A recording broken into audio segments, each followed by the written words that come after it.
Assalamualaikum warahmatullahi wabarakatuh. Perkenalkan, nama saya Hafsah Maimuna dari Universitas Yarsi, Prodi Akuntansi Angkatan 2019. Di sini saya akan menjelaskan uji normalitas. Maaf, ya. Di sini ada uji SPSS untuk data primer yang digunakan bisa statistik deskriptif, uji kualitas data yang terdiri dari uji validitas dan reliabilitas, uji asumsi klasik, uji regresi linear berganda, uji hipotesis, uji T dan uji F, lalu uji koefisien determinasi. Uji asumsi klasik itu terdiri dari uji normalitas yang ada cabangnya juga, grafik histogram, grafik normal probability plot atau grafik normal PP plot, uji one sample Kolmogorov-Smirnov atau juga sering disebut dengan uji KS, lalu ada uji multikoloniaritas, dan uji heteroskedastisitas, lalu ada uji normalitas. Menurut Ghazali, uji ini bertujuan untuk menguji apakah dalam model regresi variabel, pengganggu, atau residual memiliki distribusi normal. Seperti diketahui bahwa uji T dan F mengasumsikan bahwa nilai residual mengikuti distribusi normal. Kalau asumsi ini dilanggar, maka uji statistik menjadi tidak valid untuk jumlah sampel yang kecil. Ada dua cara untuk mendeteksi apakah residual berdistribusi normal atau tidak, dengan cara analisis grafik dan uji statistik. Kalau analisis grafik itu bisa grafik histogram, ini untuk membandingkan antara data observasi dengan distribusi yang mendekati distribusi normal. Metode ini dilihat dari nilai probability plot-nya yang membandingkan distribusi kumulatif dan distribusi normal. Distribusi normal akan membentuk satu garis lurus diagonal dan plotting data residual normal.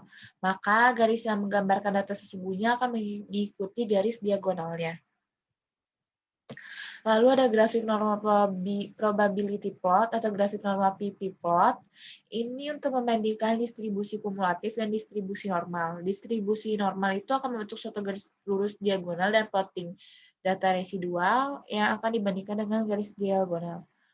Jika distribusi data residu normal, maka garis itu akan mengikuti garis diagonalnya. Lalu analisis statistiknya itu ada uji one sample Kolmogorov, Smirnov atau uji KS yang digunakan karena dinilai lebih sederhana, nggak menimbulkan persepsi. Uji ini dilakukan dengan tingkat signifikan yaitu 0,05. Dengan apabila ASI MPSIC totalnya lebih kecil dari 0,05, maka uji regresi tidak terdistribusi normal, dan sebaliknya apabila lebih besar daripada 0,05, maka nilai residual dalam regresi terdistribusi normal. Kita lanjut ke SPSS. Di sini sudah ada nilai, udah ada data-datanya. Terus di sini ada B, M, B itu X1, M itu X2, dan W itu variabel Y-nya. Nah, di sini juga sudah ada total B dan total W. Nah, ini kan belum ada total M. Cara mencari total B sama W itu tuh sama cari total M yang mau kita cari sekarang. Caranya itu transform, lalu kita compute variabel. Di sini kita ubah dulu total W-nya jadi total M. Untuk function groupnya kita pilih all, function and special variables-nya kita klik sum.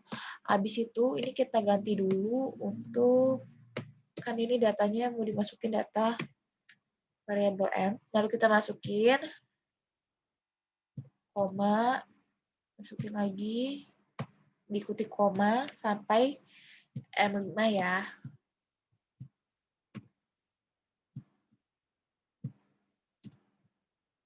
Kalau udah, ini kita klik OK.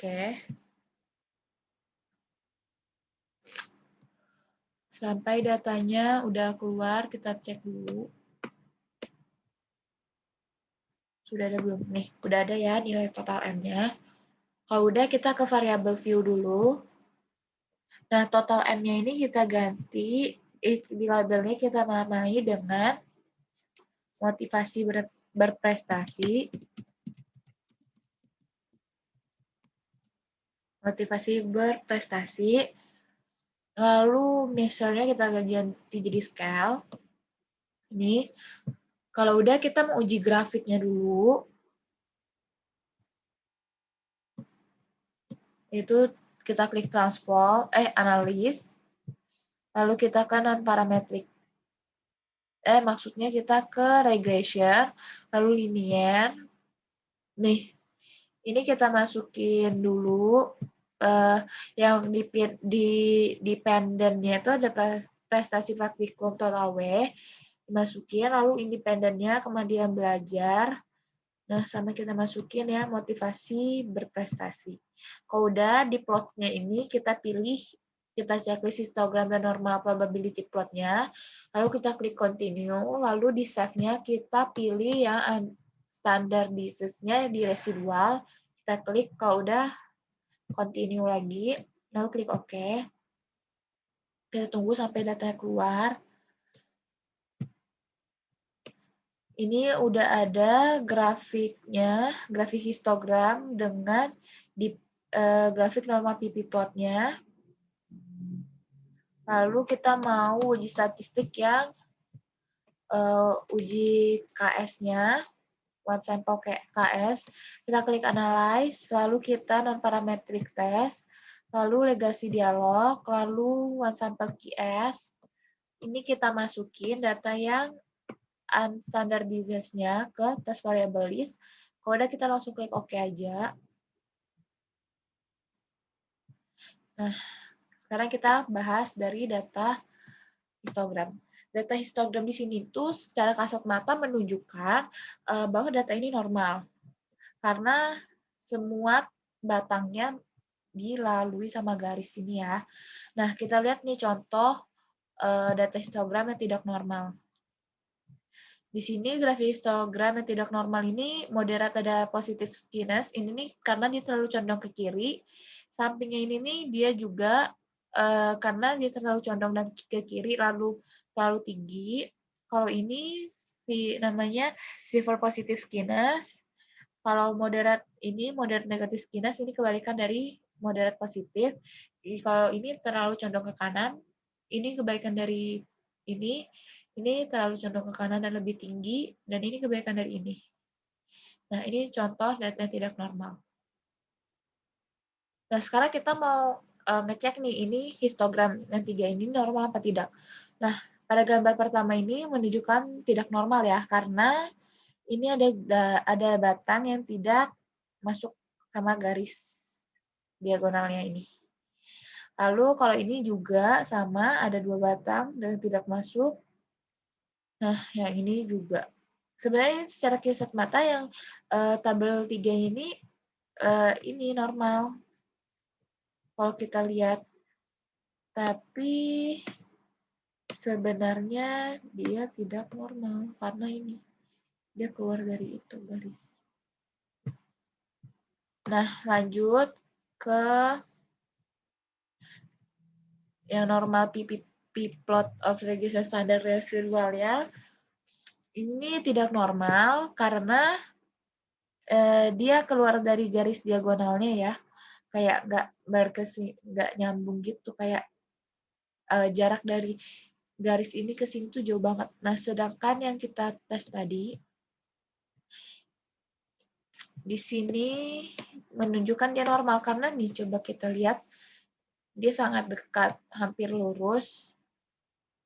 Nah, ini menunjukkan bahwa grafik ini normal. Nah, berbeda sama grafik yang tidak normal ini. Dia sangat jauh ya. Dari jarak dari garisnya ke sini. Oke. Ini juga karena dia melenceng banget.